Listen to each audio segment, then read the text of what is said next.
Well, good morning and a huge warm welcome. I don't know about you if you're joining online or you're in the audience today, but it's certainly been a chilly start to the morning. 3 degrees this morning when I came out of the house. But I will have to say that everything you're going to hear today will absolutely warm your hearts. We've got some amazing local initiatives to talk about today. So this is already, and I cannot believe it, the 4th day of the Waterline Summit. I can remember on Monday morning standing outside the COP26 battle bus taking a selfie, which ended up on ITV calendar, so quite chuffed with that. And thank you for all the retweets. So of course, today, make sure that you are on your social media and you continue to retweet as well. We really appreciate that. Now, of course, today is brought to you by Marketing Humber, and we've got some amazing event partners, those being the University of Hull, Yorkshire Water, Orsted. I did practice that, Orsted, so probably that time, and the Yorkshire Energy Park. And of course, as I've already mentioned, it's a really special year with COP26 and our other event partner, Zero Carbon Humber. So our thanks as well to today's sponsors, Living with Water, which is an amazing collaboration that you're going to hear more about later from me, actually. I'm General Manager for Living with Water, so I would say that, but it is and has won the Excellence in Collaboration Award for the British Quality Foundation. So the best in class in the country in terms of how we partner and work together to resolve big climate change type issues. So my name's Lee Pitcher. I'm going to be the host for today. So today's session is all about adapting, surviving, thriving, local initiatives that have a global impact. So the word for today is glocal. And that's the one that I want to start trending across the social media platforms. So we are in a period where we need to see the fastest level of accelerated change in history. And let's be fair, if we don't do that, it is an adapt or die situation. It's a consequential period right now for the next few weeks. A time where we're going to define our future state. When we think about it, we're seeing animals at the moment dying out at rates 100 times faster than normal evolutionary rate of extinction. We've seen over the last couple of decades at least 2 billion people impacted by having too much water at any one time by floods. Now's the time for change. Now's the time for adaptation. And what you're going to hear about today is how we are doing that right here in the Humber region from some wonderful speakers. There's an absolute need to develop a strategic response to climate change through lots of different mechanisms that suit our national circumstances. These include national adaptation strategies, local level initiatives such as adaptation plans. The challenge, though, is to translate planning into successful implementation. And I don't know if anyone saw the Earthshot Prize the other night.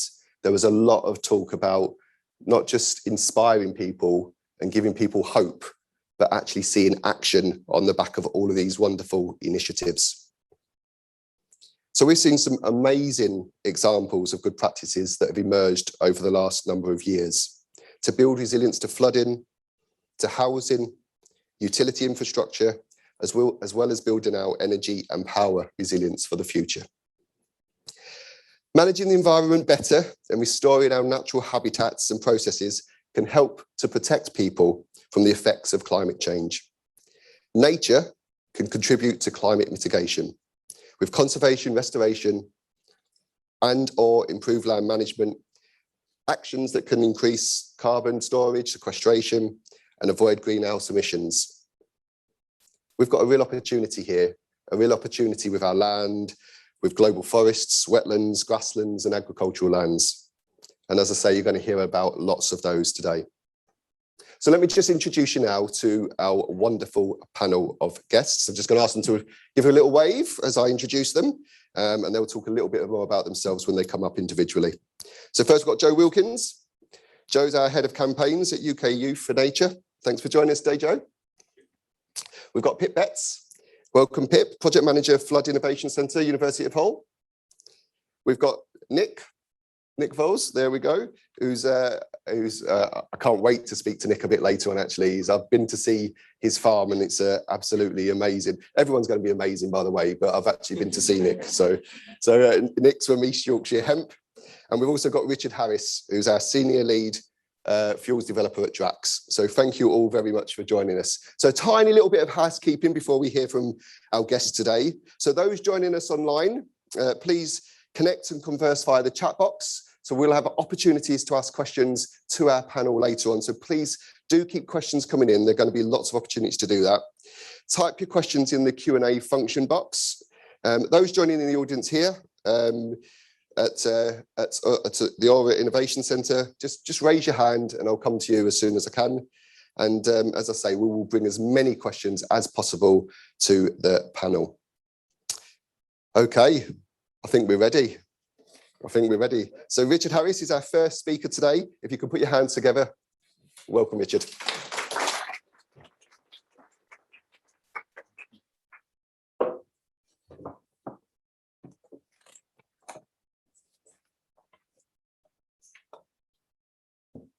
Well, good morning, and thank you for the privilege to be able to speak at this significant event and the opportunity to be able to engage with others to discuss a wide range of local and global, what did you say? Global important topics. If I may start by just giving a bit of background about and context to Drax. So Drax Group's purpose is to enable a zero carbon, lower cost energy future. And since 2003, Drax Group has been on the journey of bioenergy evolution. Some may even say revolution, as we're now moving beyond the piloting stage of the groundbreaking negative emissions technology known as BECCS, which stands for Bioenergy with Carbon Capture and Storage. This technology enabled us in 2019 to announce a world-leading ambition to be carbon negative by 2030. Now, as you see from the picture, Drax owns and operates renewable generation assets in England and Scotland, and that includes the UK's largest power station, which is based at Selby. And we generate in total approximately 12% of the UK's renewable energy. And at the power station, we use approximately 8 million tonnes of biomass pellets a year. We're the largest biomass user of pellets in the world. We also manufacture nearly 5 million tonnes of biomass wood pellets in North America at 17 mills, and we are the second largest producer in the world. And in the UK, we also supply renewable electricity to approximately 250,000 businesses across the countries. In terms of our supply chains, at Drax, sustainability is key.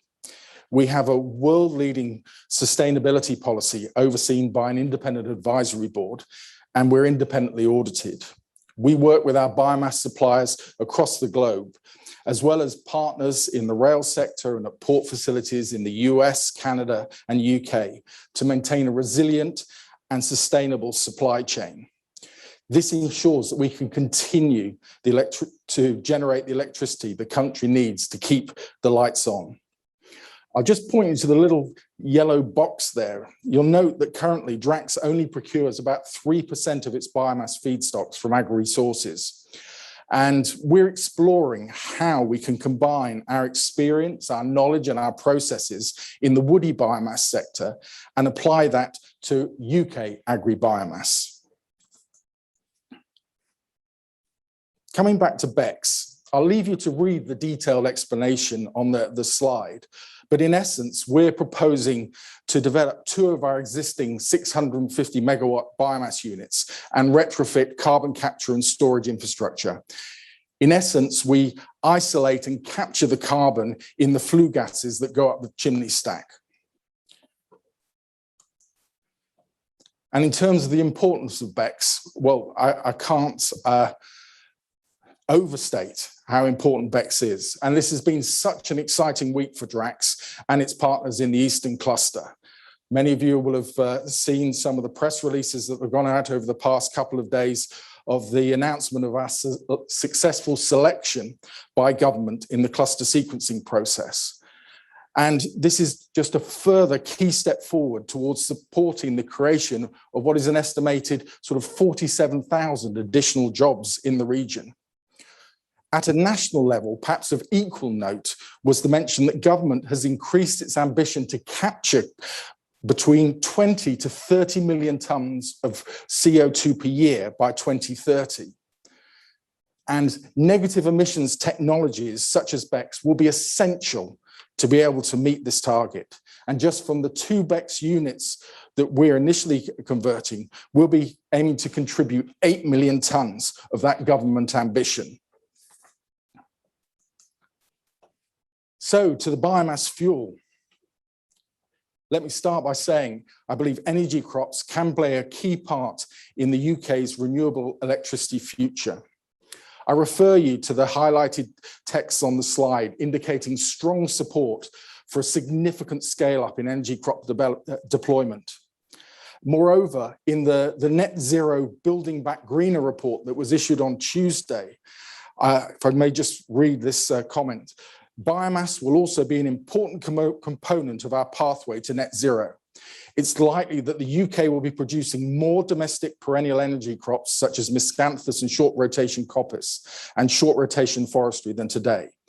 But the exact role is yet to be determined. And in terms of other key stakeholders, there's a number of quotes on this slide and some key conclusions. If I may focus on just a couple. The CCC concluded that sustainable bioenergy is essential for reaching net zero. But I'd have to say that we can't do net zero without changes in land use and farming practices. And this is where perennial and annual energy crops can come in. The CCC are considering scenarios that result in over 700,000 hectares of land being allocated for energy crops by 2050. And they've identified a planting rate ambition of up to 23,000 hectares per year.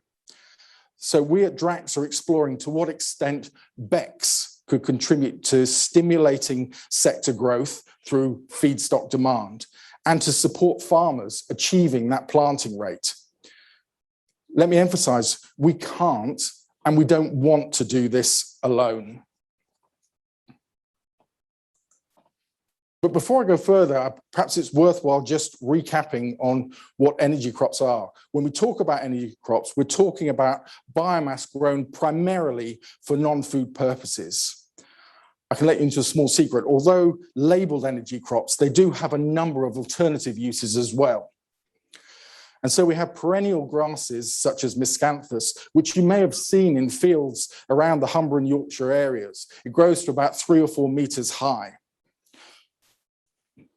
Everybody loves a prop. Guess what I got bought for my birthday?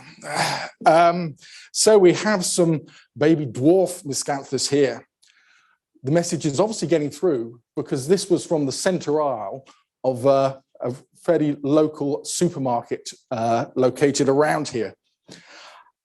So this will eventually, or cousins of it will eventually grow to 3 or 4 meters high. After 2 years, it can be harvested annually, and each plant has a commercial life of about 15 to 20 years. And there's already a number of excellent experienced farmers and established supply chains in the area. We also have short rotation coppice, willow, poplar are the usual examples, and they're sort of harvested every 3 to 7 years. And then we have the new emerging crops, annual crops such as industrial hemp, and I'm sure we'll hear more about that later. I think it's important why I put up those maps that different areas of the UK are suited to different energy crops, as you'd expect. And similarly, different energy crops bring a number of different benefits that can assist with resilience, adaptation, and nature. So why is DRAX interested in energy crops? We're always continually looking for ways to improve and expand our supply chain and the feedstocks that we use. We've tested over 350 different feedstocks. we see the potential for UK domestic feedstocks for a proportion of our BECCS requirements. And that's why we're exploring UK energy crops in more detail. There remain challenges to explore and questions to answer, whether these be economic, social, or environmental. Drax, as a result of the BECCS project, is keen to take a lead and act as a catalyst for the sector and to be able to share its answers. The Net Zero report highlighted some key sustainability risks to be investigated. We are cognizant and sensitive to these. However, I would just comment on a couple in particular. Land use change. In my personal humble view, this is perhaps a little bit of a red herring. The UK landscape is a designed landscape. We as a nation have been subject to massive change at regular intervals over the centuries. In the last 125 years, for instance, over 25% of land has moved away from the cultivation of crops for heating, for fodder and bedding for animals. And we know that more recently, 700,000 hectares has moved both in and then out of set-aside. Also, it's largely unobserved that a large proportion of area for UK food crop growing are grown for low priority outputs such as alcohol, animal feed and biscuits. And then on the subject of biodiversity, now that's headlining at the moment because of the COP15 in China. And energy crops can increase landscape and structural diversity and therefore boost biological diversity. But we recognize it's a complex matter. Not all species are valued equally and attitudes to species vary. Talking about sustainability and scaling. With most of the sustainability factors that we're looking at, context is key, especially when it comes to scaling up biomass supply chains. And by way of example, I think landscape is perhaps an under-examined area where we need to explore further. Looking at the Drax doorstep, I love the diversity of landscape.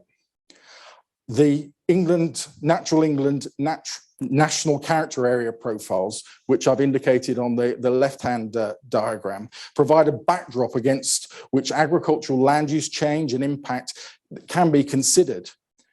Drax is in NCA number 39. I would encourage you to have a look at yours and where you live. The question is raised as to whether we can, in the future, marry the character of each landscape and the potential agricultural changes with economic viability. I do sincerely hope so. Initial evidence from academic literature review suggests a lot of sustainability positives for the deployment of energy crops, not just in NCA 39. But before we go charging ahead, there's a need to engage with stakeholders to inform and discuss the implications, the opportunities and the risks.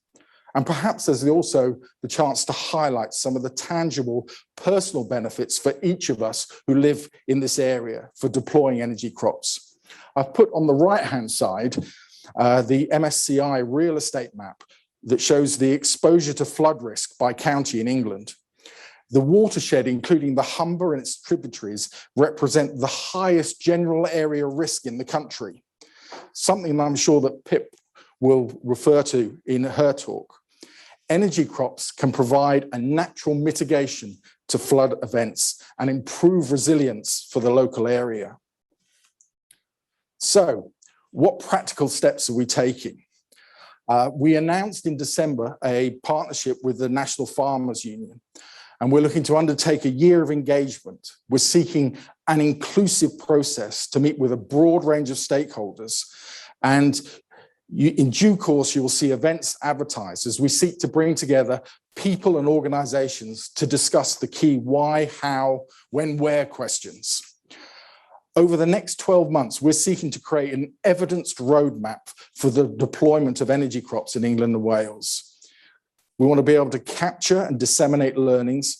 We want to be able to come to an informed and evidenced decision as to both the agricultural sectors and Drax's ambitions when it comes to energy crops. So we're starting off the year of engagement with our NFU partners, looking at both sustainability and supply chain aspects, as I put on the slide. We're looking forward to engaging with people and organizations like are represented in the audience and online here today. So I look forward to meeting with you and hearing from you. Thank you very much.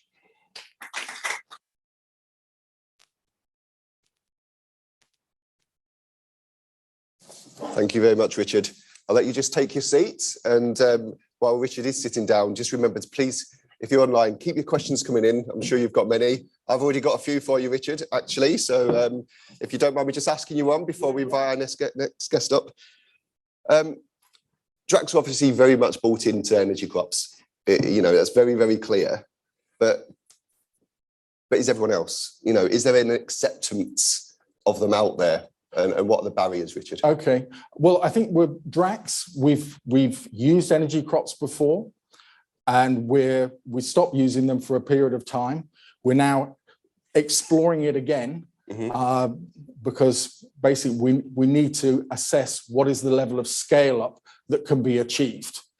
So, there are questions, as I said, that we still need to answer before we can sort of press the button and to say, yes, definitively, we are going ahead. As part of that scale up, obviously, a lot rests on the agricultural sector and the farming community.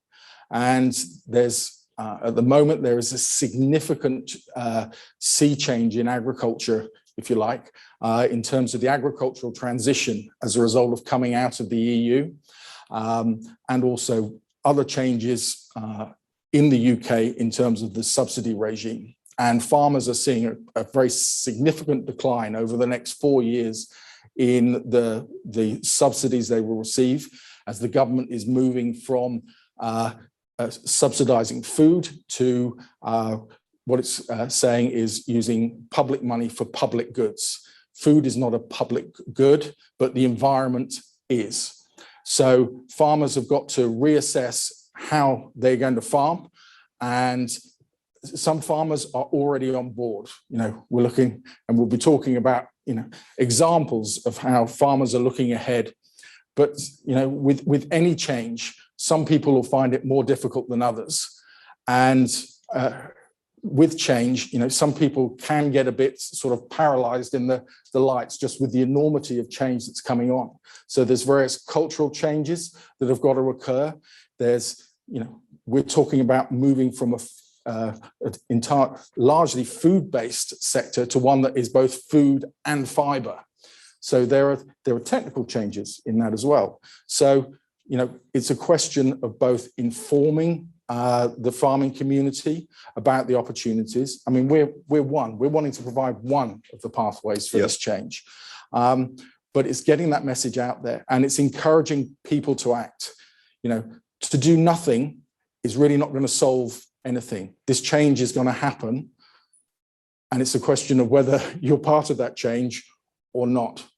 Yeah, and I suppose with Richard, with change, when you're on that change curve, there is a little bit of, wow, I just don't know what's going to happen next. Yeah, and there's a bit of nervousness, a bit of worry, and then people will ultimately start to come on board, or some people might not. But one of the big things that enables change, I guess, is data, evidence. And you talked about how you capture learnings from this work. So just tell me a little bit about that. How are you thinking of capturing those learnings? Is it reaching out to academia, or?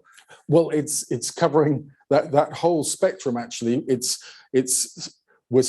wanted it to be a science-based approach to the change. So we're already engaging with a number of the leading universities, academics in the energy crop sector, especially on the aspects of sustainability.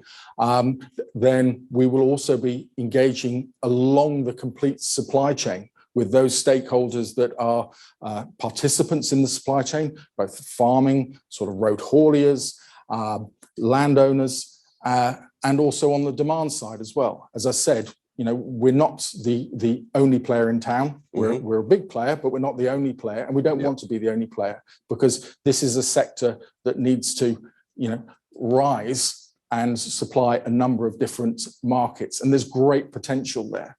So during this 12-month period, we're looking to provide those forums to hear from people, to obtain evidence, and then to share it again. And we're working on how we're going to do that at the moment, online and in a digital format, so we can get the message out. And that's where our collaboration with NFU is so important. Farmers want to hear from other farmers. They don't want to necessarily hear from the energy sector. And we've got about 200,000 farms in the UK. That's a lot of people, organizations to communicate with. So we're wanting to collaborate with as many people as possible to get that message out there. Smashing. So we've got a lot of people in the audience today. We've got a lot of people online. At the end of your presentation, you said that you want to keep this conversation going. If people are interested, where do they go? How do they get in touch with you? They can, what we'll do is there will be an email address, as always, that we can send. I'm afraid I didn't put it up on the slide, but we will be putting out an email address in terms of the questions that you can have. I'm afraid I'll have to circulate that afterwards. No, that's not a problem at all. And I'm assuming it'll be on the website for Drax. Indeed, Wonderful. Thank you very much. Now, one of your slides obviously pointed to the very, very real risk right the way across the country of flooding. And of course, the Humber, relatively flat in many areas, but surrounded by lots of hills and built up flood defences as well in many places. So innovation and how we manage flooding in the future is hugely important. So we're going to hear from Pip Betts now around that. So please put your hands together for Pip. Thanks, Richard. Lots of segues in there. I'm going to try and get them all into what I'm talking about. So yeah, my name's Pip Betts. I manage the, I won't touch my mic, sorry. I manage the Flood Innovation Centre, which is led by the University of Hull. So if I just explain a little bit more about what it is we do and the context of being here today. So our kind of mission, if you like, is to drive innovation amongst SMEs to help them to develop new flood products. So, and my details are on there. So you can always get in touch with me and I'll get in touch with Richard. Pip, it's not a competition, is it? You are encouraging collaboration, aren't you? Yes, absolutely. Well, I just said they can contact me. Excellent. Let's carry on. Absolutely. So I think they come up again at the end, but I couldn't be sure. So yeah. So why the Humber? As we've touched on already, the Humber region is at a huge risk from flood for various kind of geological and geographical factors. Within this area, we've got 32,500 businesses, lots of residential properties, and all of those hectares of land. So it makes sense. I think if I flick onto this, within the university, we established in 2018 the Energy and Environment Institute, which is a research institute. So majority kind of postgrad research going on in that institute. As I say, started in 2018 and now has over 160 research staff and supporting staff, all looking into areas of energy and the environment. And a lot of those researchers are concerned with flooding and hydrology, and given the fact that we are based here in the Humber and we are subject to all of the forms of flooding that you can be at risk from. So there's lots and lots of research going on in that area. So you'll see from the little logo in the corner, we're the Flood Innovation Centre. We're obviously here today at the Aura Innovation Centre. There's no coincidence that those logos have very similar look and feel. So we're a sister project to the Aura Innovation Centre and work very closely with our colleagues here. So whereas they're helping SMEs to support and develop low carbon solutions, we're looking very much at flood resilience solutions. But quite often there's quite a crossover in terms of what we do. So there's lots of collaboration goes on there as well. So how it works, we support SMEs throughout the Humber, but also we can look at other areas of England as well. And we reach out to those SMEs and we can offer them any kind of support that they need in terms of innovating a flood-related solution. So that could be in the area of property flood resilience, so where you're looking at kind of homeowner and business owners and a property level protection. It can be in the area of natural flood management, as we've just talked about, in terms of kind of that kind of move that Richard was talking about within farming and agriculture, away from food production, but into possible kind of to look at environmental land management and farming for public good and natural flood management there. And it can also be around the area of sustainable drainage, so where we're looking at very much a lot of the work that Living with Water are coming up and doing at the moment around green infrastructure and how we kind of manage surface water.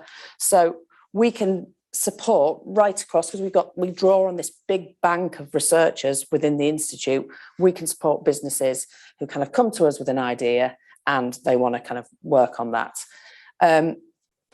We work with them individually, so that's for businesses who come to us with a very specific idea. We're very broad about our flood resilience definition, so we can work with anybody. We also run kind of more introductory workshop sessions, because I think what we've touched on here, we've seen that the big companies, Drax, and we've got, you know, the partnership award going to Living with Water, that's a partnership of agencies and local authorities. So we're seeing action at that kind of large scale, but it's as yet that you talked about the paralysis, there's a little bit of inertia on the point of SMEs, possibly not seeing where the opportunities lie for them in developing flood resilience, installing flood resilience, possibly a little bit of kind of knowing they want to act, but not really knowing where to start. So what we would say is just kind of, if you've got an idea, or if you haven't got an idea, but actually kind of like, I just want to come and talk to you about what this could look like, we're just, you know, really keen to hear from people. So I think that's probably it from me. Do I come back to, on that, we've got a property flood resilience workshop starting. So if you are a business in the area, we had started it talking about construction businesses. So deliberately kind of developing a workshop for local trades, you know, any element from right through from kind of survey and site survey through to trades, joiners, plasterers, anybody in that kind of industry who's looking to understand how they can make their building techniques more flood resilient. We've got that coming up. If I'm honest, we're really struggling to get people to sign up to this. Construction trades, for whatever, you know, there's lots of reasons. They're very busy. We're kind of post-pandemic. There are skill shortages in that area. So we're really struggling to get those businesses on board. So we're about to kind of remove construction from that and just go, if there's any SMEs in the area who just want to come and learn and get some introductory kind of understanding about property flood resilience and how it might relate to their business, then come and join us, basically. Oh, there was me saying my contact details and they weren't there. Just shows you. But are we circulating the slides afterwards? We can certainly circulate the slides afterwards. Yeah, so lots of stuff in there, Pip. Lots of stuff indeed. I've worked for an SME, you know, and let's just pretend right now I am an SME and I've got an interest. But really, you know, what's in it for me? Why would I come to you? Absolutely. So and I think this is an issue that we're seeing. So we don't, you know, SMEs, it's kind of all about being in the business and kind of getting the job done. So I think there's lack of capacity and time, quite a lot of the time, to sort of be thinking about the future and growth strategies. And so this is really an appeal to those SMEs who are kind of forward looking to say that this change is coming. All of the government and kind of national strategy, we see the big built defences, but there's a kind of recognition that they're never going to be enough, and we're going to have to start doing things at a more kind of micro level. So homeowners are going to have to start owning, and business owners will have to start acknowledging and owning their own property risks. So that follows that there'll be demand for these type of products. I think it's a bit like the Green Homes grants. There was a big uptake in people who wanted those, but they failed because they weren't the installers. So that's our offer. We're kind of helping those people to kind of come and meet that business needs. And do you see then that this is an opportunity as well, where there's, people think maybe there's a bit of an emerging market? Absolutely, yeah. We're definitely seeing there's kind of a lack of, I think if there were some grants available to homeowners or businesses to install property flood resilience, that would drive the market, because you'd start seeing some demand and people would respond to that with supply. Yeah. The insurance companies are at the moment, but they're starting to talk about PFR and how they might reduce policy premiums if a homeowner or a business has taken some steps to install property. So that again. And I saw a stat the other day that said for every £1 spent on PFR, it saves £5 worth of damage potentially in the future. Absolutely, yeah. But it's that unfortunate. It's kind of it's a risk-based cost saving, isn't it? It doesn't immediately impact your bottom line. It's somebody kind of acknowledging first the flood risk, which is sometimes an issue as well. I think people just think, oh, I'm not in a flood, And that big area of insurance in particular, I suppose, is really key here. Are they brought in anywhere in terms of the flood work that you do at the Innovation Centre? Yeah, so actually we're working with the Aviva Foundation at the moment to try and do some work with them. Aviva seem quite proactive in this area, but there's and I remember being on a previous workshop, we had a flood product manufacturer on the call, and we had someone from the ABI, the Association of British Insurers, and they sort of had this circular discussion where the product developer was saying, well, you told us you needed the data to show that our product works so that you can do your risk calculations, and we did that for you, but then it didn't kind of drive the change that we wanted to see. So it comes back to that data and that kind of proof of, and that I think there's lots of risks associated with those products because they've got to be installed right to work. And so there's a kind of a big, large scale change needs to happen in the industry. And at the Wilberforce College now, we've got a few hands-on materials that you can go and have a look at in terms of property level flood protection. Just finally, before we move on, because I can see you getting ready with the clicker, Joe. So, but before we do that, the workshop, is it online or is it a sign up face to face? No, good question. It is online at the moment. Okay. Yeah, we'd have that question. So it's great. We've had lots of businesses on them before. It's engaging. We sort of make it fun. In fact, could I make a plea to the people in the room? If you come in, you'll see there's a funny little plastic table downstairs, which is called Sudsy. My colleague Hyatt should be on there. And it's we've kind of mocked up a sustainable drainage scenario so people can go and have a play. We kind of try and keep that theme going through our workshops so that they're a bit engaging and you're not just sitting for 3 hours on a Zoom call, which... Perfect. Thank you very much. So we've heard already, haven't we, today, about what's happening in the agricultural world and Drax's involvement there. You talked very, very eloquently actually about biodiversity and what that can mean and what land reuse, different types of use can do. We've heard about flooding, and we know about the devastating impacts that can cause. But Joe's here from UK Youth for Nature, head of campaigns, off to COP26 next week for quite a few days as well, and in the blue zone. Oh my gosh! He's going to have to run out because I'm going to nick his ticket in a bit.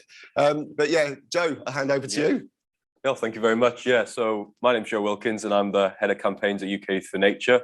And as you can probably tell by my accent, I'm not a local. I'm actually from the west coast of Wales. So before we get started on west coast versus east coast, let's just move on.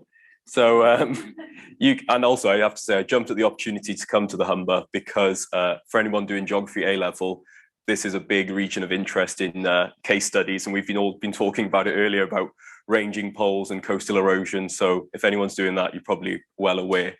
So yeah, this is where I'm from on the west coast of Wales, very coastal as well, sharing a lot of the similar impacts that Pip has mentioned, but also facing some different ones. But I'm here to talk about UK Youth for Nature and our campaigns and how we put pressure on policymakers and decision makers to protect nature. So just a little bit of background. We formed in 2019 as a very sort of informal network of young environmentalists and nature lovers. We recognized that there was a lot of very strong youth climate movements focusing on carbon emissions and energy production, but there was what was lacking was a really strong group focusing solely on nature and how nature needs to be valued for its intrinsic value, not just for its role in, human welfare and climate change mitigation. So there's a lot of talk around nature-based solutions, but we realized the narrative of why is nature important was kind of missing from the wider environmental movement. So it started off, like I said, very informal, a WhatsApp group, I'm doing here, please come and support. But then the events of 2020 that we were all subject to, we all had to move online, we all had to move to Zoom. It made us realize that you could organize online and that you could bring together all these people from across the UK who had previously been dotted, London to Aberystwyth is quite a long journey, but Zoom made it accessible. So we were like, well, what can we do? So then in 2021, we've expanded with nearly a 40-strong organizing team, and that's numbers actually increased to around 500 members in our wider network. But obviously through partnerships, we have expanded our reach further. So I'm going to keep this very, very short because I'm really keen to get to the discussion on with my fellow panelists, but I just wanted to give you an overview because I'm sure many of you haven't heard of UK Youth for Nature before.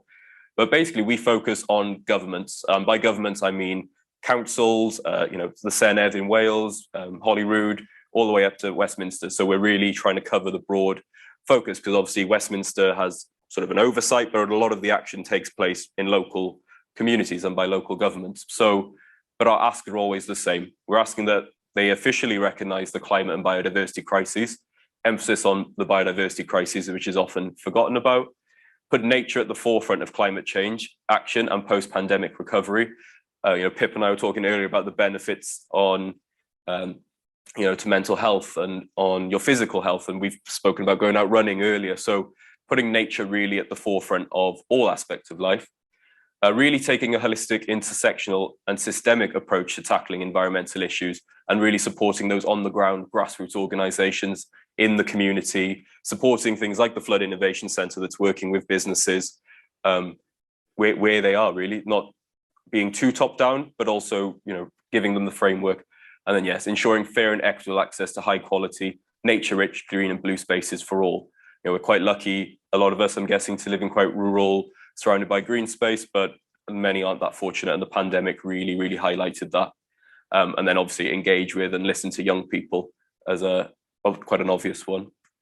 But I just wanted to run through maybe two, I think, of our key campaigns, which first of all is Nature Nearby. Again, this is our access to high quality green and blue spaces. I've sort of covered this, access to nature is really vital. There's a lot of research saying why getting out into nature is so important for young people, but people of all ages. And again, I think the Prime Minister, I think the pandemic made us realize that.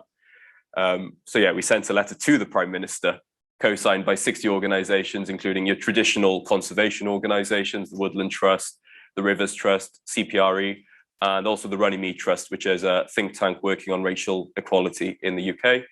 And then we followed this up with letters to the devolved administrations calling on them to improve access to nature. A lot of people think of Wales as quite a green, lush area, but it's very, very nature poor. And there's a lot that could be done there, even in rural areas. That's important to note. And then we meet with cabinet members from Wales, Scotland and the UK government. We're still very low on Northern Ireland members. So if anybody here has any connections, please do reach out. My email address should be at the end as well, hopefully. But the one I really wanted to highlight, because obviously COP26 is happening in a week, too. Oh, it's close, isn't it? I got to start packing.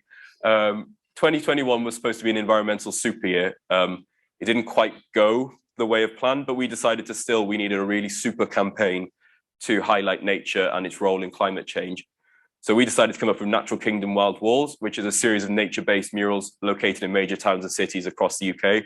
I have got loads of really nice pictures to show you on the next slide. Haven't got any in the Humber region. So if anyone has a wall that they would like painted, or any local artists feel like painting a wall, please reach out. We're really keen to keep this project going after COP. And the whole point is, we really want to engage communities first with their local wildlife. All the murals focus on local species. So for mine, if anyone's been to Cardigan Bay, in Aberystwyth, in Cardigan Bay, it's famous for its dolphins. So it's got dolphins on the mural. The one in Nottingham really focuses on beavers and fen violets. So really trying to engage people with their local wildlife, but also really trying to engage people with COP26 and wider environmental negotiations. A lot of people may know that COP is happening, but what what actually happens at COP. So there's a little QR code on each of them people can scan. They can find out more. They can find templates to send to their MP or MS telling them to please, take COP seriously. I think actually there may be a debate going on in Parliament today about COP26 and the plans around there. So keep an eye out for the news over the next few hours. And we're really fortunate to have really good partnerships with individuals, local businesses, charities, and then international NGOs as well. So yeah, here's just a selection of some of the murals. Like I said, that's the one from my hometown of Aberystwyth in the far left with the dolphins. You've got Manchester at the top with the curlew. Liverpool, which was painted by ATM, the street artist. If anyone knows, he's world renowned and very, very talented and a really nice guy as well. That's in Liverpool. Obviously, we went for a beetle for Liverpool, kind of, keeping in theme.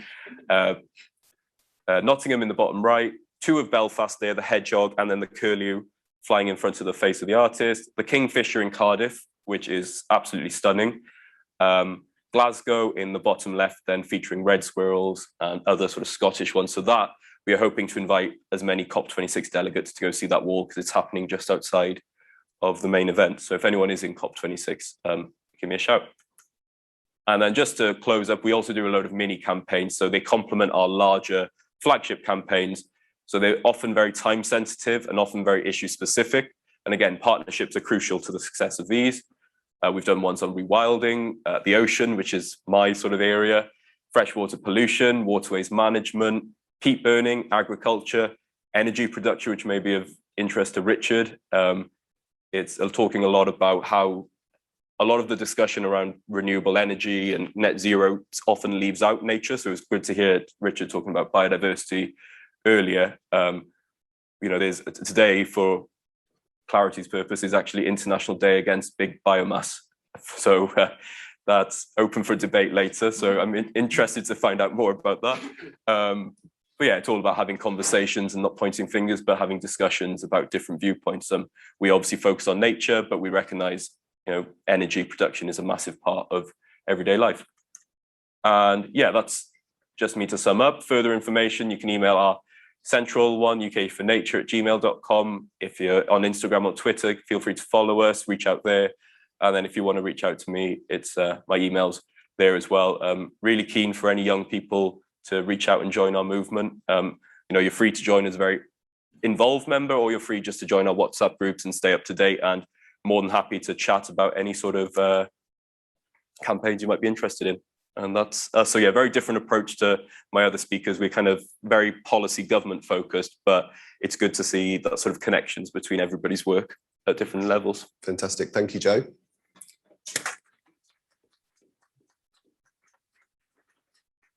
Joe, so obviously I'm in my early 20s. Do I is there an age limit in terms of being able to join the group? Yeah, so we have to be 16 plus at the moment. That's for GDPR, and we are hoping to lower that age eventually, but obviously there's a lot of paperwork that comes with dealing with younger people. In terms of upper age limit, we're fairly flexible. We're don't go any further. Yeah, we're fairly flexible, and even if you're beyond that age, we are more than happy, for you to join, and not join, but sort of support and keep you up to date. We've got a mailing list that you may be on the age, but you may know people around that who'd be really interested. Perfect. So yeah, we don't card people. We don't have to see ID. We're happy for you to to join and support in any way you can. Brilliant. So if you're in the room, or you're online, or you live in Northern Ireland, please get in touch. If you've got any walls as well around the Humber area. Also, Humber region in general is also, we are severely lacking in Northern England representation. So there we go. Humber region, please give me an email, because it'd be great to see some of you join as well. Cheers, Joe. Thank you. Okay, you're going to hear now a little bit about the Living with Water project. If I can just nick that clicker, I'll come down here just to sound in a different place. So I'm going to talk to you a little bit about Living with Water now. I'll skip through a few slides. So @LeapPicture9 at Twitter, if you want to get hold of me. So just to start with something a little bit different. I'm actually in my 40s. You're going to find out now, aren't you? Because there you go, 1977. But if anyone didn't guess, I just wanted to bring this up really in terms of 4 generations of my family and what has changed in that time. So start with my granddad Sid there, bless him, who went into the Navy at 17 and was in the Home Guard for a bit as well. But my granddad, born back in the 1920s, and the population at that time was 2 billion. Yep, 2 billion. How many cars do you think there were back in the 1920s in the UK? Anyone? 1,000? I was quite surprised actually. It was a lot more years more than that. So about 383,000, yeah, already, which I was quite shocked at, yeah. But then the boom started in the 30s, so you could see that start to happen. And then my lovely mum, Christine, there. So only sort of 30 years later, my mum was born, and that's her. We're about the same age as my granddad in that photo. Back then, the population had grown by just another 800 or so, 8 million. So 2.8 billion we've gone up to. Cars in 1957, how many do you think? Okay, we there had 4 million cars in the UK about that time. These are all indicative and circa, but about 4 million. Then I came along a year after my mum got married. My granddad was counting the days, he was saying. So but I come 12 months after she got married. And by that time, the population had grown substantially, yeah. This is when it started to go exponential off the curve, 4.2 billion people. And cars then went up to 14 million, so 4 to 14 million. And here we are in the noughties. My son, Ashton there, 6.7 billion by 2007. And we know that it's already way above the 7 now, isn't it? And approaching 8. So, you know, huge population change during that time across the world. And come to 2007, there's about 30 or so million cars. I think we were touching the 38 million now. So it's just huge, isn't it? It's just huge. But actually, what is exactly the same is the planet. Yeah, exactly the same in terms of the resources that we have. It is finite. It's not infinite. Yeah, and actually, we've changed as a human race. The planet itself doesn't know that we've changed, and we need to do something about that to adapt. And that's what today's all about. So bringing that from that global to a local level, that global level. You know, 2017, massively important for this particular area of the Humber. The City of Culture put us on the map, and we want to absolutely stay on the map. So that's what Living with Water is all about. Now, you've heard lots of facts and figures today. This is an area, Hull, East Riding, second biggest risk of catastrophic flooding in the whole of the country. And actually, it's a massively important part of the country. It drains 20% of England's land through the Humber region. I mean, that's astonishing, isn't it? It's a huge proportion. So a fifth of all of the water that falls ultimately drains out through the Humber.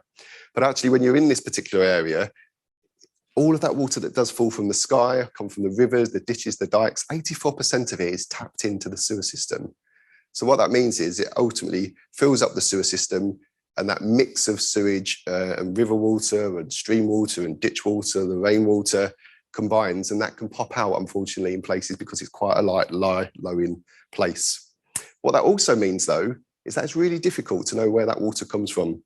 Yeah, but there's so many organisations that have responsibility for the water management within the city, whether that be the local authorities looking after the sort of the highways and the drainage, whether that be the water company looking after the sewers, or whether that be the Environment Agency looking after the rivers and the streams and so on. And actually, if you take one example here at Setting Dyke, which is over in the West Hull area, 1.2 kilometre stretch of watercourse, you can see there we've got at least 7 different handoffs over that 1.2 kilometres. So the same water trickling away, but handed off between 7 different organisations, and sometimes backwards and forwards. And ultimately, you know, if someone floods, you know, and I said earlier in the week, I was a child who lost their home, not to flooding, but I lost my home. I had a house one day and I was homeless the next day for 12 months. I know what it feels like and how helpless you feel.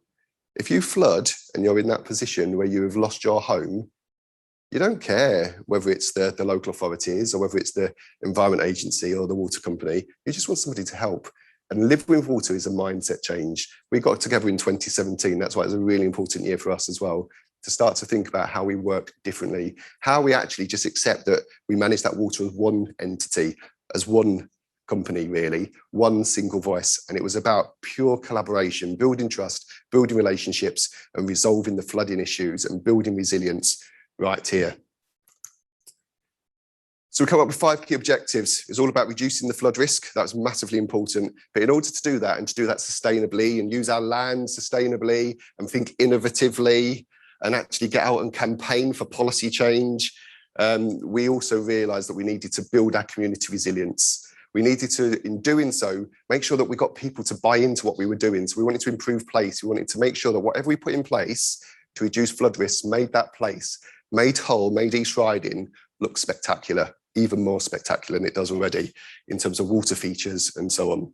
In doing so, we wanted to enhance the economy. It meant that we wanted people to come in to experience this area, experience the Humber, know how great it is, improve tourism, increase tourism, but also create jobs. You know, we've heard today, there's so many opportunities, there's so many markets out there that this can spark off in terms of natural flood management, SUDs, sustainable drainage.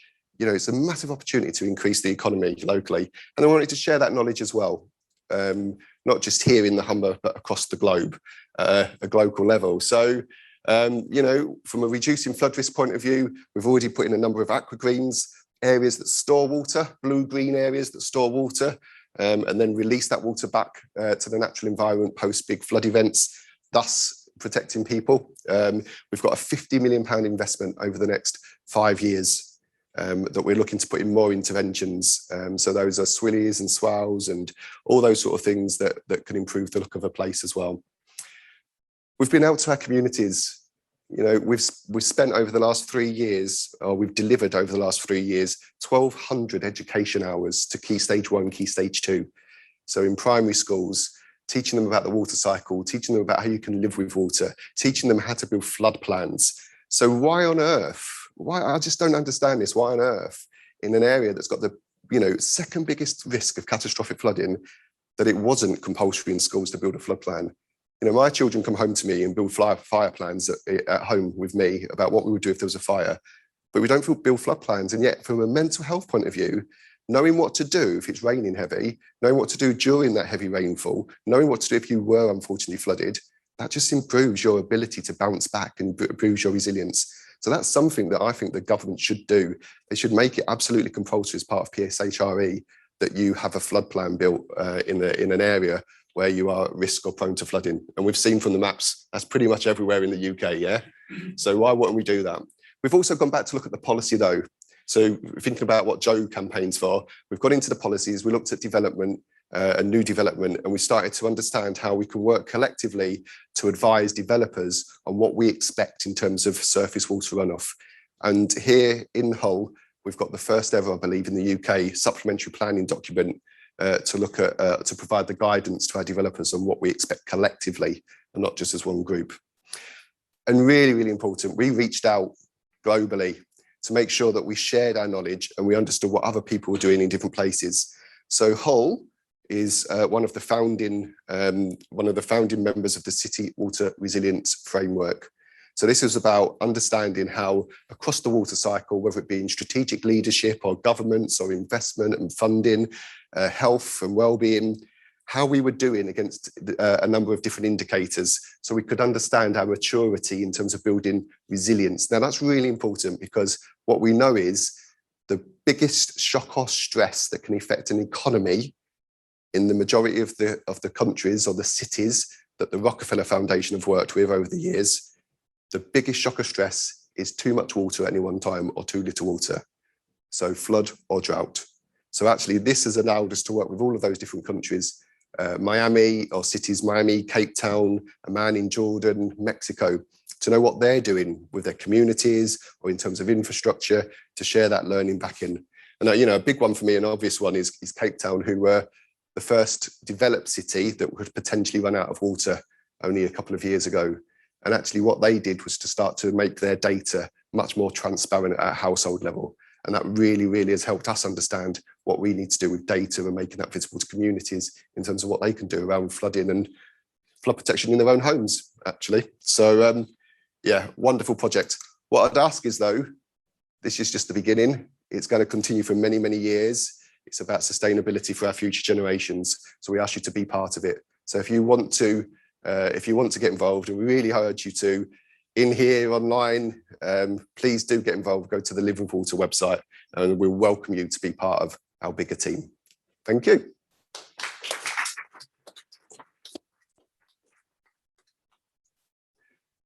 Okay, keep those questions coming in online, and we'll have some in the room. I'll not take any questions yet because I get that opportunity since I'm the chair today. But I'm going to talk now to Nick. So, Nick. Hey up.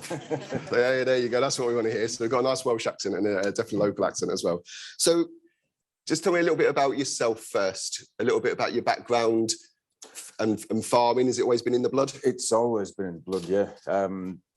Farm where we are near Bransburton in East Yorkshire was, my grandfather moved there in 1940, I need to get this right, 43. And he's built it up to, well, he rented it to start with, and then he bought it in the 70s, and we built it up to 750 acres since then. And as a starter, though, that holding, how big was it when you started? 185. 185 acres. Yeah. 185. And just before that, what was in the family? What did your family do before farming? Well, I don't know. Before farming, they farmed at Lisset before that. They farmed at Newbold before that. Brilliant. Yeah, so it's absolutely in the blood. But you were potato farmers, is that right? Yeah, up until, that's quite fitting really, up until 2007, where we got flooded. All the land, none of the houses. We grew 100 acres of potatoes. We started growing hemp in 2002. Mm-hmm. And after we got flooded, we changed direction somewhat and grew more hemp. So I'm going to come on to hemp in a second. So it was amazing when I went to visit Nick actually on the farm with Diana from Marketing Humber. You know, I was born in London. I've lived up here now for 20 years. As you can tell by the accent, it's changed considerably from an East London accent. But it was something that would have absolutely scared the death out of me. That's the right phrase to use, isn't it, to say? Absolutely. But, you know, driving along out to Bransburton, you go through obviously some of the urban environment, and then back out into the countryside. So your single lanes, and I just want you to picture this, sort of there's just fields sprawling out and out amongst you, lovely little farmhouses here and there and scattered. And then suddenly you just go into one lane that goes on forever and ever and ever until we get to where you are. And I knew I knew what was the gold at the end of the rainbow here was hemp. So I was thinking, wow, when I get there, I wonder if it's going to smell, you know. So if no one knows what I'm talking about here, and actually, will I be okay to drive home having been amongst those fields and smelling that? So, but what is hemp? Just so people know, you know, what is it? Right. Hemp is it's a cannabis plant. It's a variety. It's a low drug content cannabis plant that is utilized for its biomass, the fiber on the outside, the woody core on the inside. It can be grown for seed, crushed for oil. The seed can be eaten. The oil can be used in numerous different industrial, cosmetic, food purposes. So it's a highly versatile crop, but it is a low drug cannabis plant. And is it legal? Yeah, it is legal. 100% legal. Good, because I just want to make sure that I was in a legit place, of course. Yeah, that's one of the restrictions we've got. It's all got to be grown under a Home Office license, which we have to apply for. And the rules are a little bit tight. Hopefully they're going to relax, but I've been saying that for a year or two now. So how common is that, Nick, in the country growing hemp? Is it something new? Is it something, you know? Up until the 90s, it was, well, from the 1930s and 1990s, the crop was banned because of, for political reasons. So we've had to start again. All the technology has been lost to process hemp. So I'm working quite heavily with companies to try and get the processing techniques back, get hemp back into industries to replace man-made fibers in biocomposites. And there's interest from aircraft manufacturers, there's interest from housing builders, there's loft insulation, which is set to be a major product that is going to come online fairly soon. Yeah. And so it's not a new product. No, it's nothing new. I know that Henry Ford used it in some of his cars.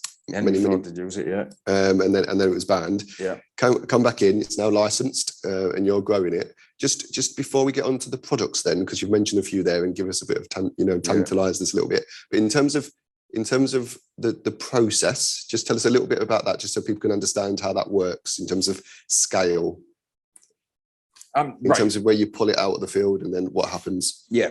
Well, it's a spring sown crop. Yep. So we plant it in from the 1st to the 3rd week of May, somewhere in there, depending when conditions are right. It grows extremely quickly, up to 3.5, 4 meters tall by the 1st week of August. Right. Okay. So it is some really fast growing. Really fast growing. Yeah. Okay.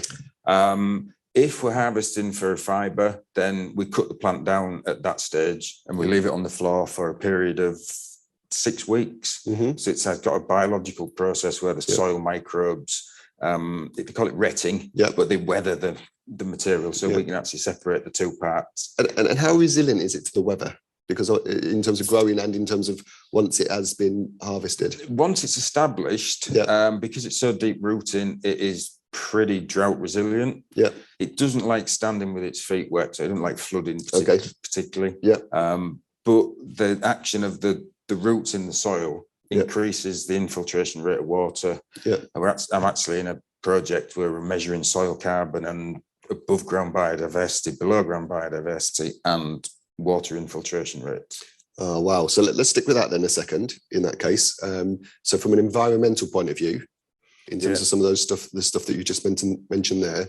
So in terms of soil organic matter, we believe it improves that because of the deep roots. Is that right? Yeah, because it's such a tall crop and it's an annual crop, it needs a big anchor to hold it down. So it's putting a vast amount of root into the ground every year, probably similar amount of underground biomass as above ground biomass. Oh, wow. Okay. And so that stays there. Yeah. And that's where you lock your carbon up in the soil. And do you need to use anything to help it grow?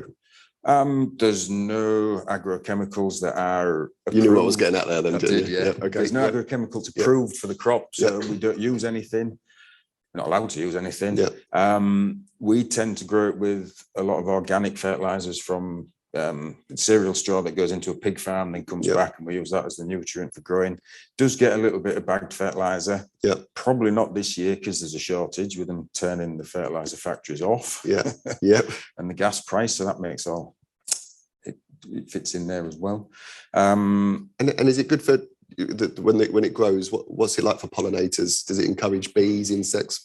It doesn't produce any nectar. Yeah. So it's it doesn't attract bees particularly, but it's full of beneficial insects, ladybirds, predatory flies, lacewings, just a massive insect. And in terms of air pollution and sequestering carbon and anything there?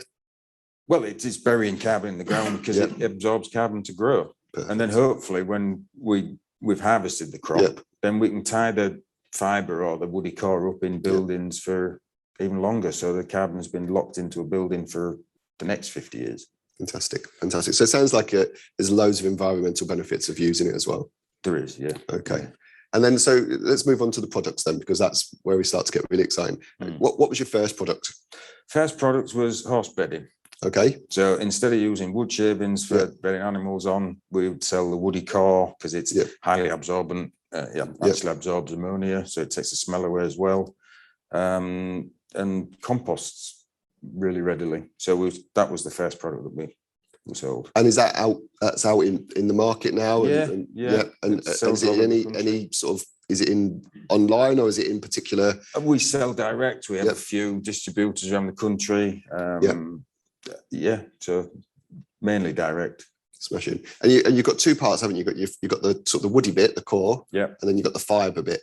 Yeah. So anything else in terms of the woody bit first? Yeah, the woody bit, hempcrete for housing. Okay. So we don't make it, we supply the woody core to building companies who make hemp biocomposite to pour monolithic structures. So explain that a little bit more to me then. So we have a timber frame. Yep. And outside the timber frame, you cast a hempcrete wall. Yep. when hempcrete's dried, it does your waterproofing, Yep. Your thermal insulation, Yep. and your moisture buffering. Okay. So it's a breathable, insulating product that improves your internal environment. It's a really comfortable living space. Now, you know that, don't you, for a fact? I do know that, yes. So you're going to explain why you know that for a fact, because this is absolutely amazing. Because I grew my own house. You grew your own house, didn't you? Yeah. So yeah, 2015. and it's a whopper of a house. It's, you know, no, we're not talking about a little shed here. We are talking about a wonderful farmhouse, aren't we? Mm. Yeah.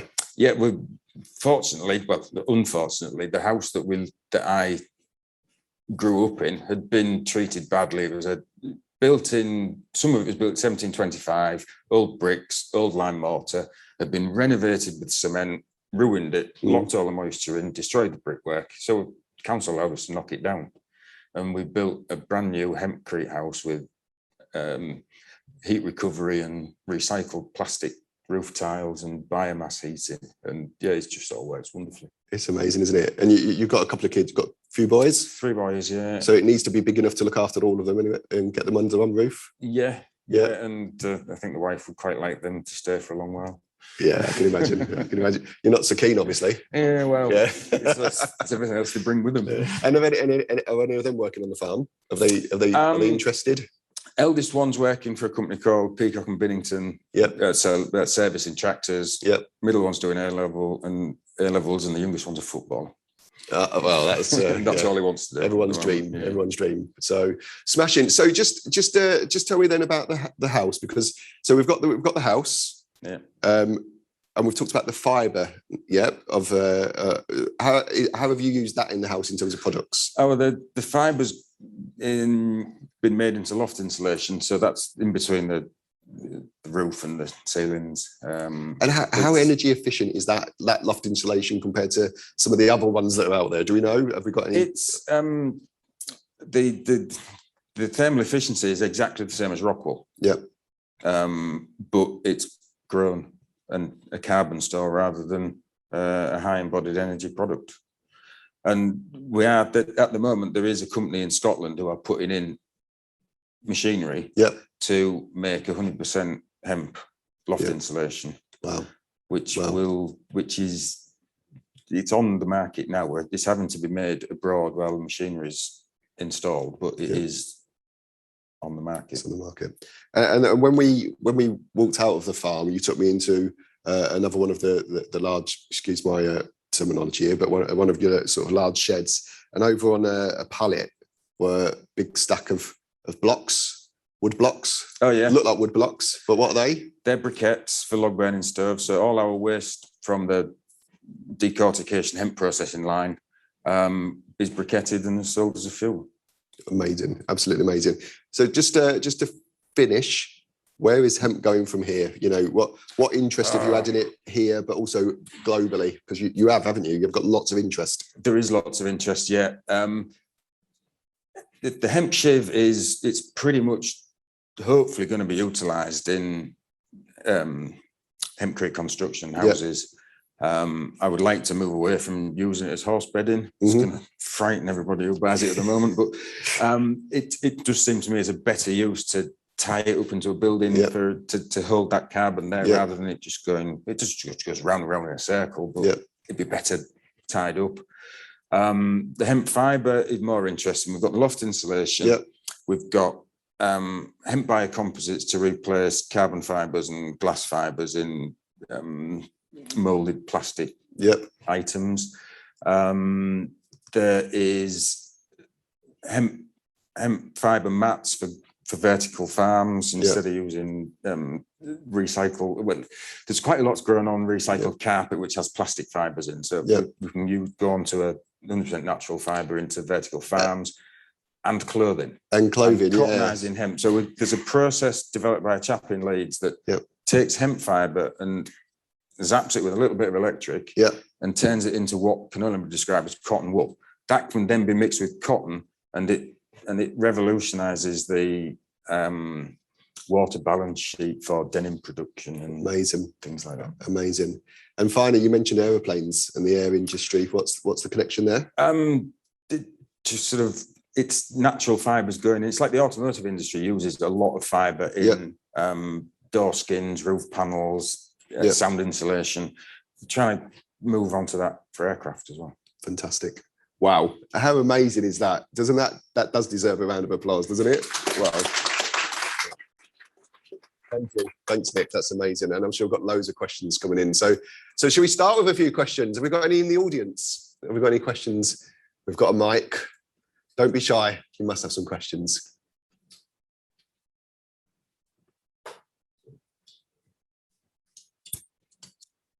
Let's go online then. Let's go online and get you to build a bit of confidence. Yeah. Diana, what have we got online? So it's a big mix of questions come in. I think one that would come from all the panel. Thank you. This has been a fantastic morning, and each of you would like to use land use in a different way. Who is it that oversees, and how do we make sure that land use is optimised for energy crops, food and fibre crops, carbon sequestration, biodiversity, and flood resilience all at the same time? Wow, that's a question, isn't it? Yeah, that's a question. Can we have that for tomorrow morning? yeah, I think we probably is another whole debate. I'll give it a go. Go on, let's give it a go. Go on, I'll give it a go. I think that highlights one of the key challenges in that we don't have a national land use strategy in the UK. And if you like, all the different elements that we've got here is sort of a bit like that Venn diagram. There's a lot of overlaps there, and it's not either or. I think in a lot of these cases, for energy crops, and both perennial and annual. If you look at the carbon sequestration benefit, it's huge, and as Nick was saying, the carbon buildup in the soil is really significant. So whether you're growing hemp, whether you're growing miscanthus or short rotation coppice, so that overlaps. I don't know if there is an answer out there at the moment. It's largely dictated by the individual, the farmer, a local authority, the planning.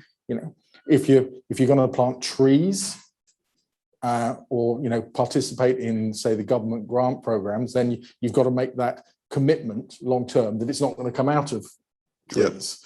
So there's a number of individual levers, but I don't think there's an overall sort of master controller pulling the different levers as it stands at the moment. So what I do know of is there is a land anchor network that's been set up in Yorkshire, and that land anchor network involves the biggest landowners across the area. So it's got the Church of England, the Crown, Yorkshire Water, and collectively these anchor institutions are working together to look at a strategy of how we can use land collectively differently together. From peat restoration right the way through to land reuse, tree planting, hedgerows, and so on as well, to sequester carbon, but also to reduce flooding. So there are things happening here in Yorkshire around that land anchor network, and there are lots of things on the websites that you can have a look at to help that. In Live with Water, we've got a specific piece of work. I think I mentioned on Monday actually, where we've been working with Birdseye and Sustainable Landscapes and 40 farmers across the East Riding, where in between pea harvests we've planted some cover crops, created these pop-up rainforests that I think for each 1% improvement in soil organic matter, we see an extra 200 tons of water per hectare absorbed into the land, which means you create the sponge effect around the outside. So there is lots going on in this area, in that space. But you're right, I don't think there is an overarching national strategy or policy around that. So, yeah. Okay, oh, yeah, of course, gone. Yeah. Add on sort of, the question highlighted, but there's so many different stakeholders. And I'm going to say, I don't know if anybody watches American crime dramas where, it's like the FBI don't talk to the police. It's like, it sounds trivial, but it's very much like that. Everyone's got their own camp and they try and, like, I'm right, you're wrong. I think it all needs to be a much more, communicative process. And I think at the end of the day, everybody wants two key things, productive and resilient land. That is, the goal of whether I'm focusing on biodiversity, agriculture, energy, it's productive and resilient. But there's a lot of clash when there doesn't need to be. There's a lot of like different terminology. There's a lot of different goals. And sometimes I think the way the conversation happens automatically sets it up as confrontational rather than discursive. So I think from a logistical point of view, I think that needs to be looked at, how we communicate with one another, because at the end of the day, we do all want healthy land and, for people, for nature. So it's about how do we build those bridges between those different groups rather than siloing, I'm a nature person, I'm going to stand here and tell you this. It's about how can we talk? And it's not about compromising as such. It's about realizing there's shared goals. How do they fit into one another? How can we actually work and not point the finger at one another? And communication is key, isn't it? The Waterline Summit is about just getting everyone together and hearing some of these stories of the things that are happening. If we didn't have it, we wouldn't know that these were happening, and they're things that inspire, ongoing future success, aren't they? So, Dad, we've got a question in the room. Have we got a mic over here? Yeah, it's just for Nick. You mentioned that the hemp's quite a resilient plant in nature, but is it the sort of plant that can be grown anywhere in the UK on a national level? Yeah, hemp grows all over the world, and it can, as long as we plant it after frosts are finished and there's plenty of time for it to either get to fibre or grow along further to get to seed, then it'll grow anywhere in the country, any land type. And it helps land because of the taproot, the big root that it grows. It loosens soil compaction, improves the soil for the following crop as well. So it's good stuff. What made you choose hemp in the first place? I didn't ask that, did I? Oh, it was just an advert in the Farmers Weekly. I mean, wow, there you go. Grown all sorts of stuff.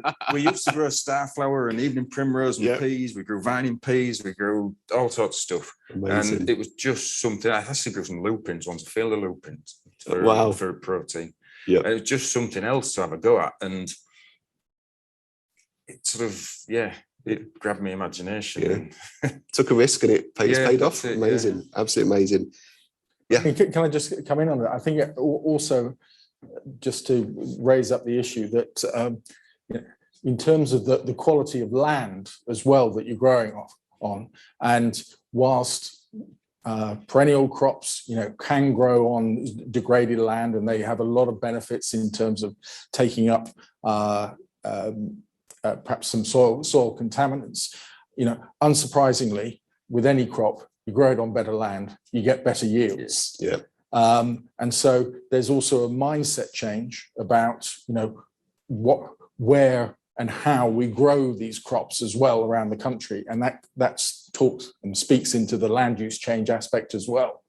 Yeah, and I think mindset change is particularly key at the moment, isn't it? So you talked about paralysis maybe at the moment and people just not knowing what to do next, but some of that is about just changing your mindset and thinking a bit differently. So okay, we've got another question in the room. Thank you.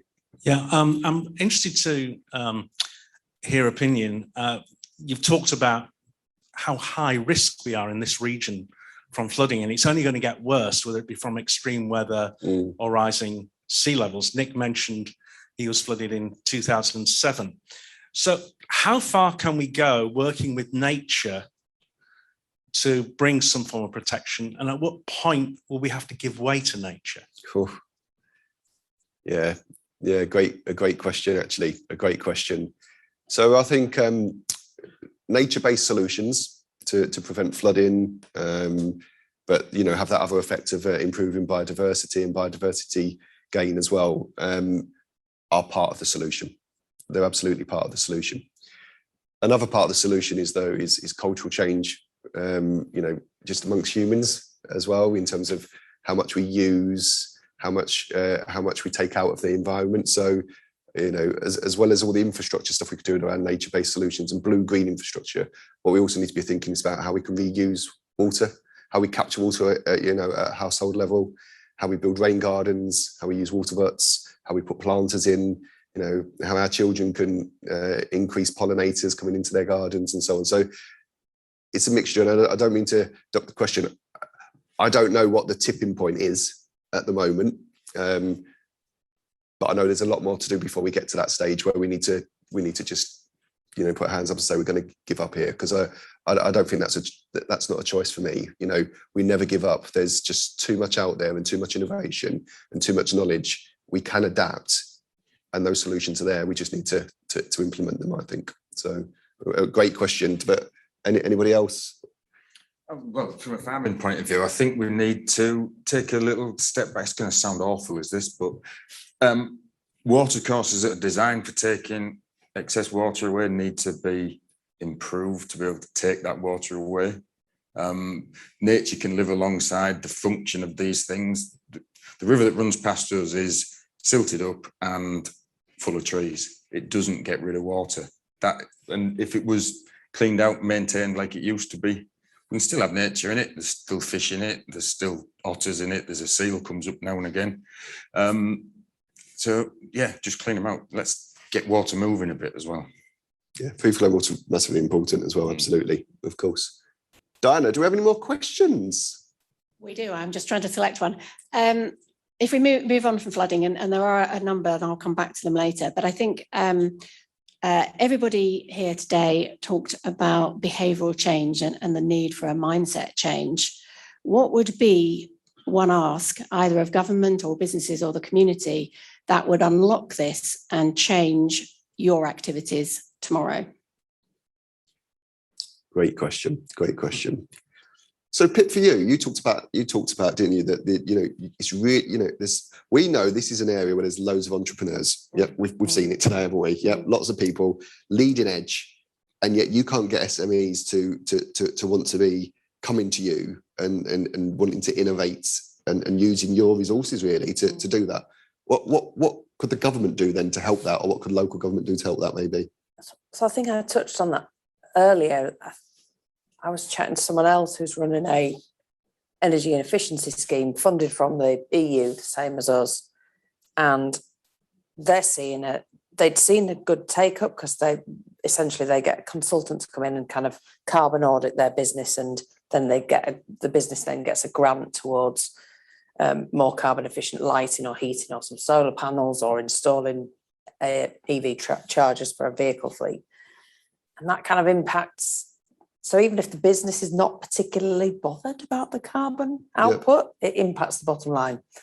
And the guy running that program said we're seeing another uptick in that as fuel prices are soaring. So, and I think I touched on it earlier. So we're in a position where we don't offer that because the cost saving that you mentioned, you spend £1, you kind of save it in flood recovery measures.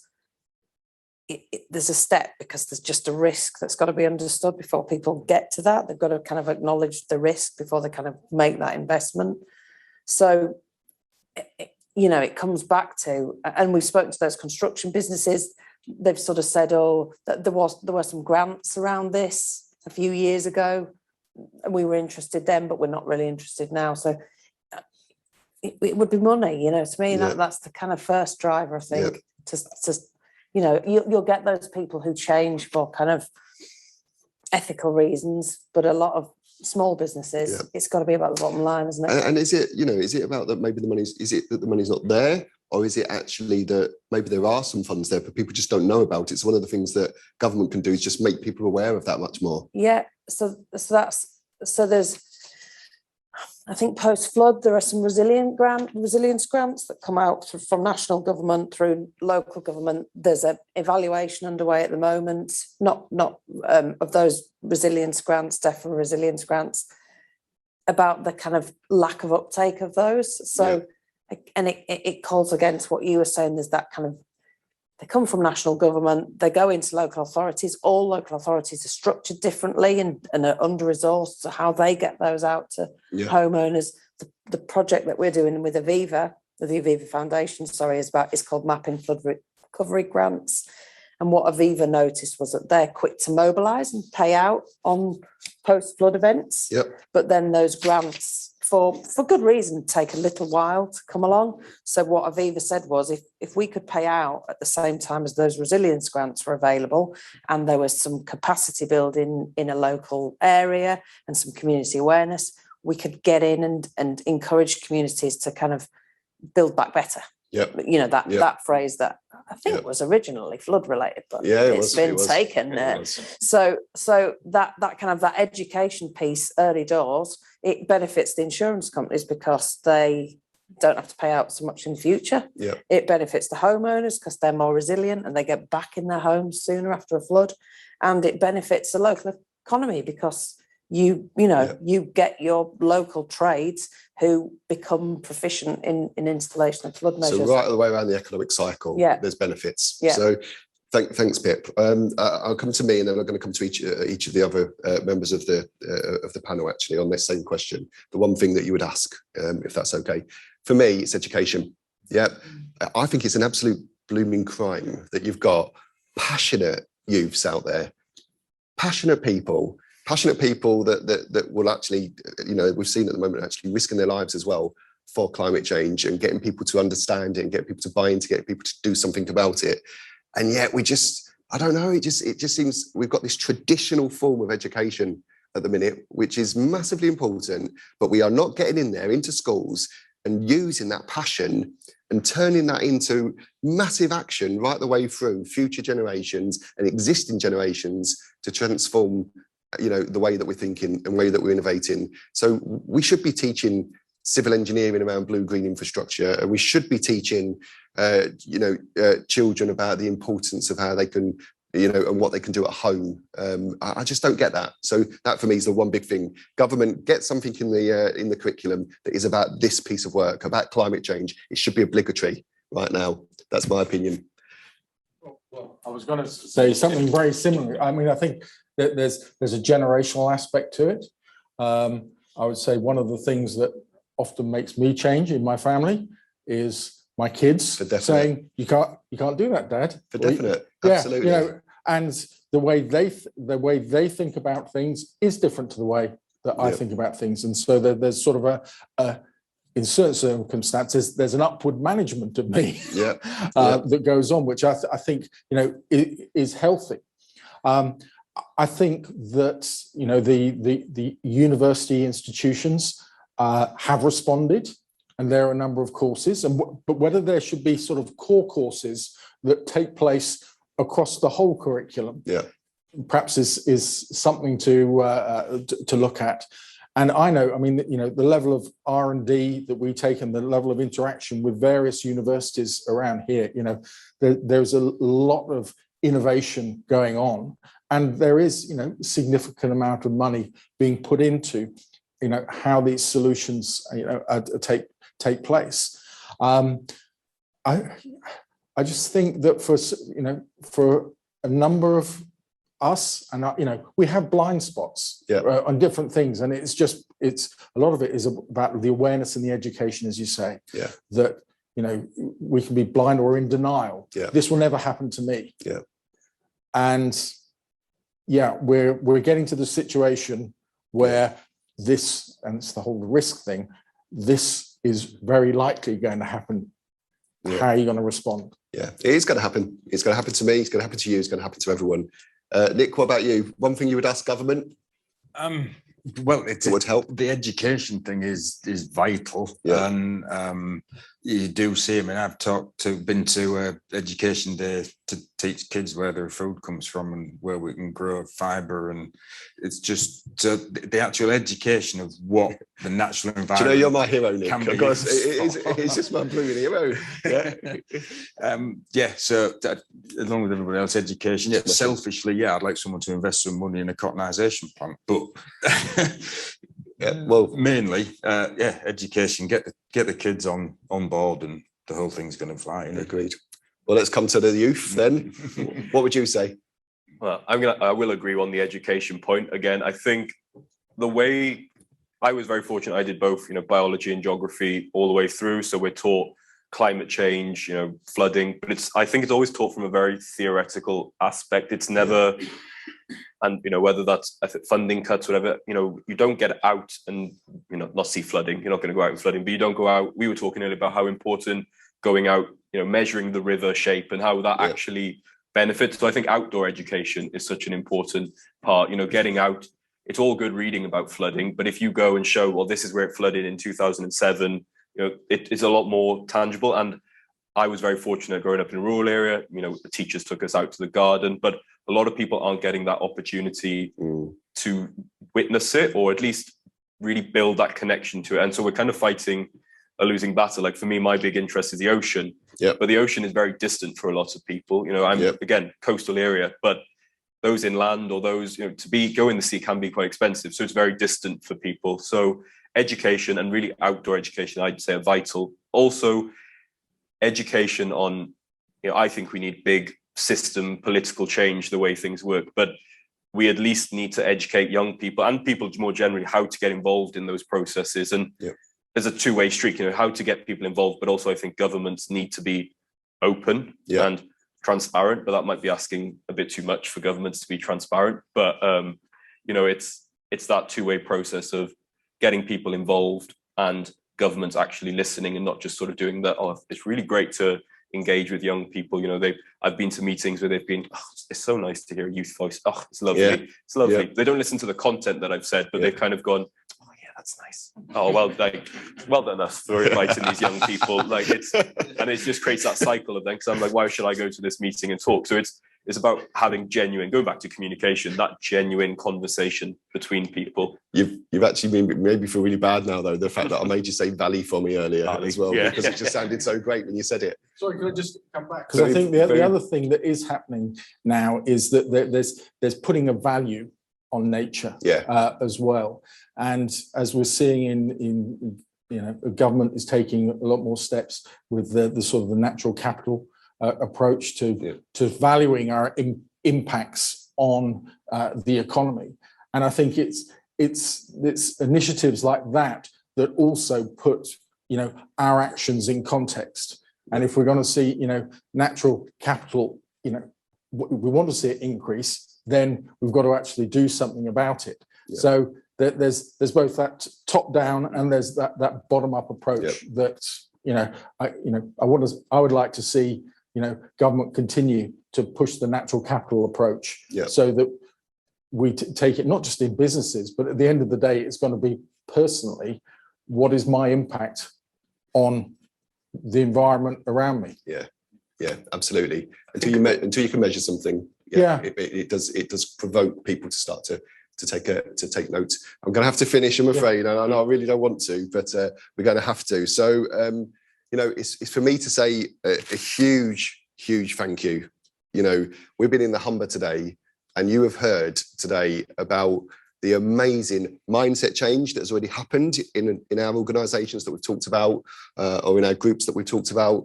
We've seen the cultural change happening right here today. We've seen amazing innovation shared, and how important is that to give people hope and to see the action. And you've seen also a call to just come and get involved. You know, there's projects here, there's things here where people are asking you to get involved, and there's passionate people that want to get involved, and you're here today where there's some outlets for you to be able to do that.